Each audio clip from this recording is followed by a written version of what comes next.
Bung Rocky, ada fenomena menarik dalam perkembangan demokrasi Indonesia ini. Nah, apa yang kita sebut sebagai politik netizen gitu ya. Peran mereka ini sekarang jauh lebih menonjol, bahkan lebih dominan dibandingkan dengan media atau pers yang sebelumnya mendapat julukan sebagai The Fourth Estate. Kasus Tom Lembong dan sekarang kasus Judol yang kemudian dikait-kaitkan dengan Menteri Budi Ari saat ini sedang dalam tatapan tajam dari mata netizen. Ada faktor baru dalam politik Indonesia, yaitu suara netizen.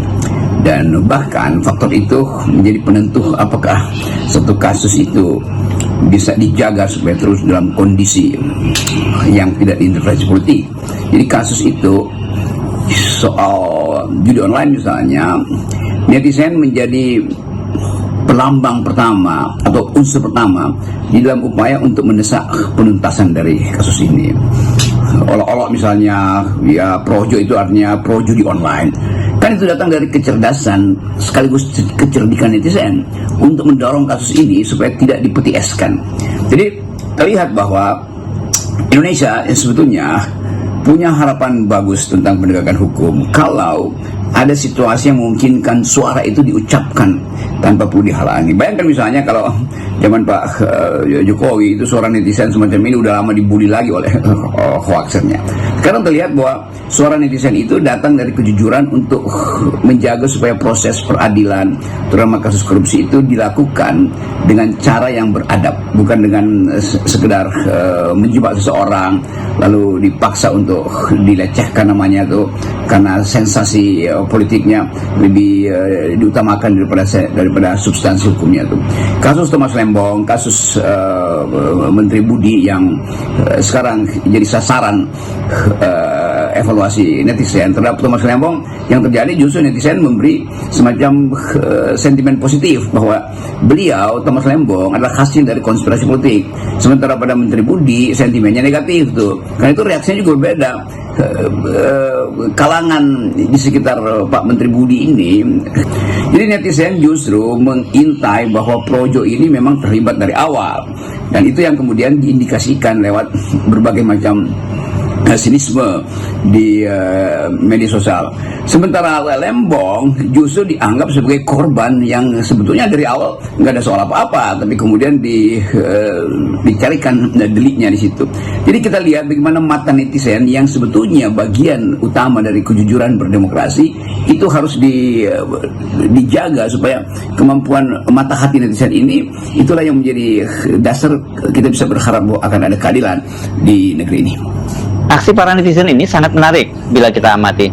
Kalau dulu mereka ini kan hanya dinilai identik dengan kenyinyiran gitu, tapi sekarang perannya itu sudah mulai berbeda ya, nih mulai bongkar-bongkaran soal penyalahgunaan kekuasaan. Dalam kasus Huhu Hafain mereka malah melakukan investigasi. Dalam kasus Judol mereka itu membantu publik mendapatkan informasi tentang peta siapa yang terlibat dalam permainan judul ini, termasuk mereka yang berada di birokrasi pemerintahan dan juga kekuasaan. Ya tentu saja netizen hanya berfungsi untuk menjaga status etis dari peradilan-peradilan atau dari kasus-kasus ini kan.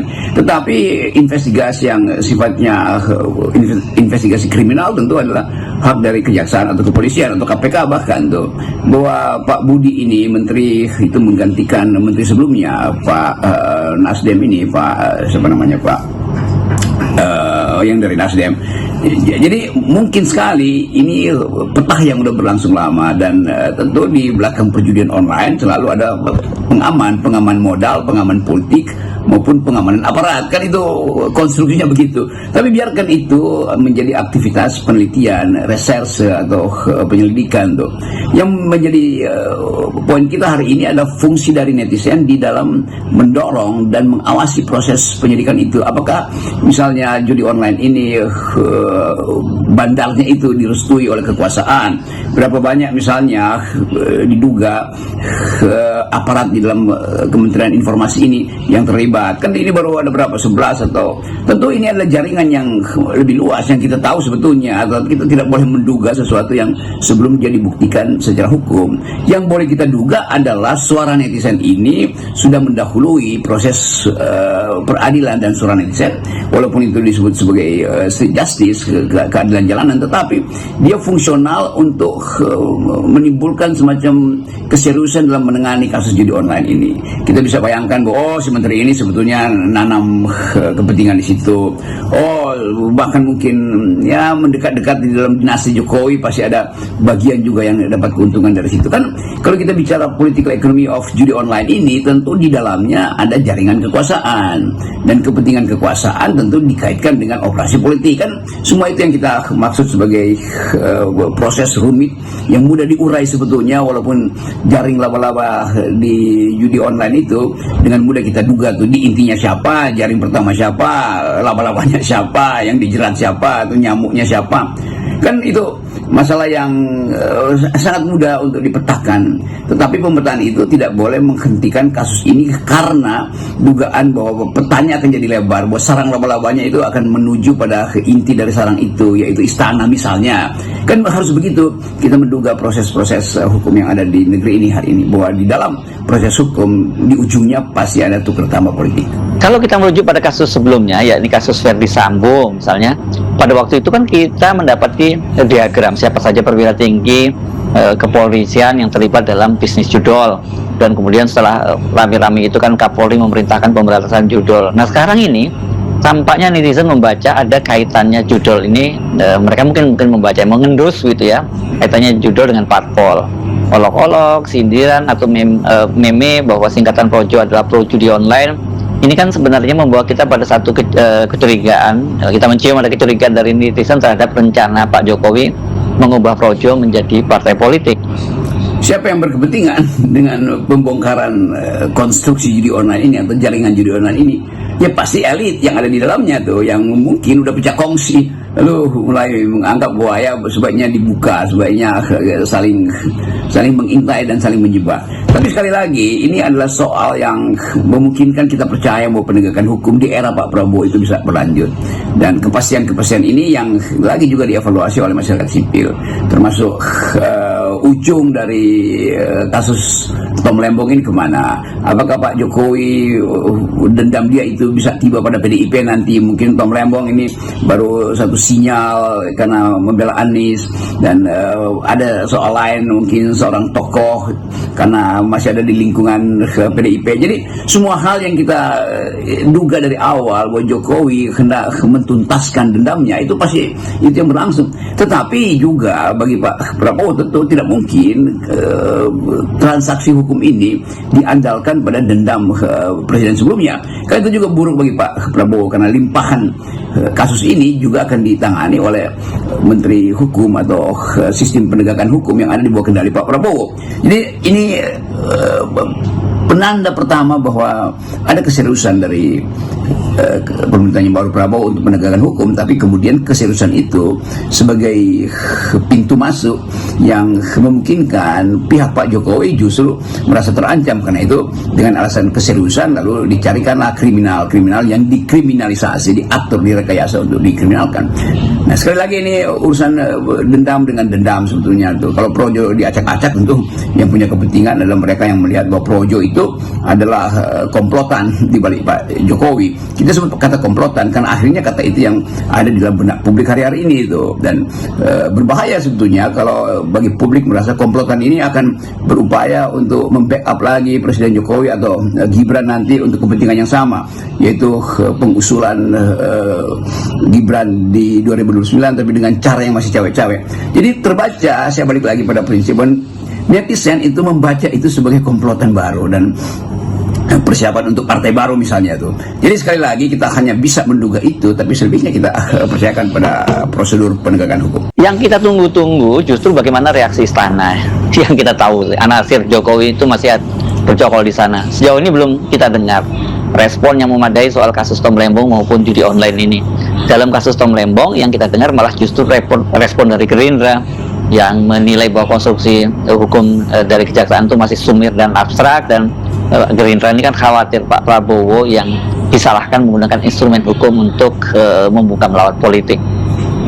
Ya, itu pertanyaan terakhir, bagaimana istana bereaksi terhadap kasus ini. Jadi juru-juru bicara istana, kapasitas komunikasi mereka akan berhadapan dengan suara netizen. Kan masih terlihat bahwa istana dikuasai oleh beberapa lembaga survei untuk menghalangi opini publik berkembang menjadi tuntutan politik. Dan terlihat bahwa kapasitas itu tidak dipunyai lagi oleh mereka yang ada di istana sekarang kan. Kan semacam kebutahurufan baru atau illiteracy terhadap kapasitas kritik dan tekanan politik publik itu berbasis pada suara-suara netizen, itu tidak mungkin dihalangi oleh mereka yang mengendalikan opini publik dari sana. Karena ini perbedaan intelektualitas kan, perbedaan kemampuan berpikir cepat. Jadi kelihatannya istana akan kalah dalam pertandingan intelektual dengan netizen. Jadi netizen mengambil alih medan perang dan istana ya paling mulai dengan standar lagi kan, bahwa akan ada keterangan pers yang sebetulnya direkayasa, akan ada survei yang sebetulnya juga manipulatif.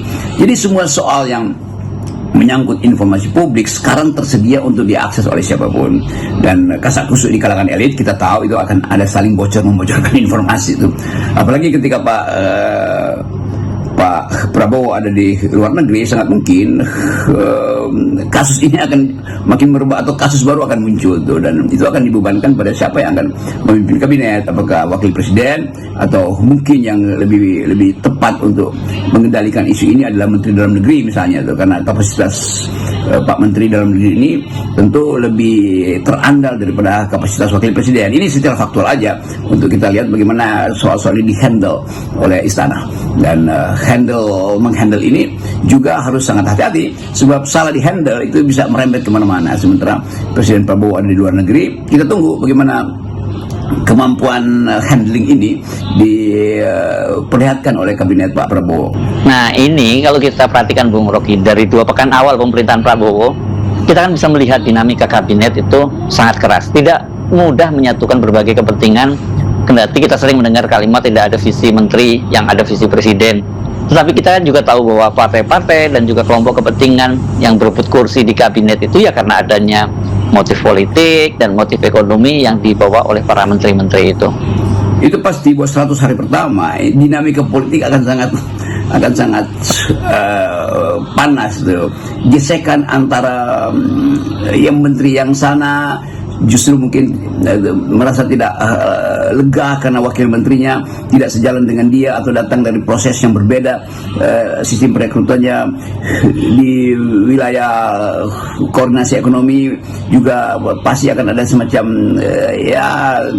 ketegangan politis, karena itu wilayah tempat dari awal untuk melihat peluang cashback dalam banyak program atau proyek-proyek ekonomi. Kan ini satu percampuran yang belum bisa dipastikan arahnya kemana kabinet ini, walaupun udah digembleng secara mental di Magelang atau digembleng juga secara filosofis atau secara paradigmatik di Hambalang, tetapi kita tahu bahwa organisasi itu tidak bisa diselesaikan secara normatif.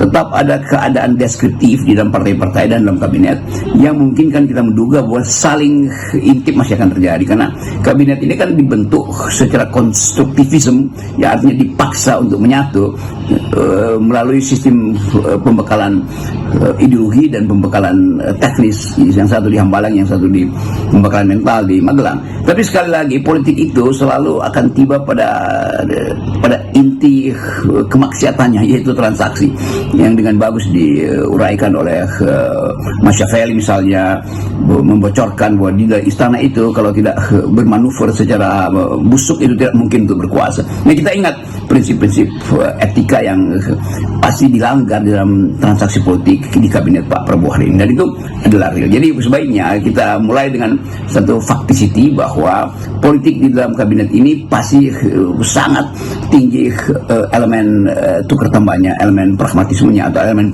oportunisnya ketimbang elemen etisnya. Salam akal sehat.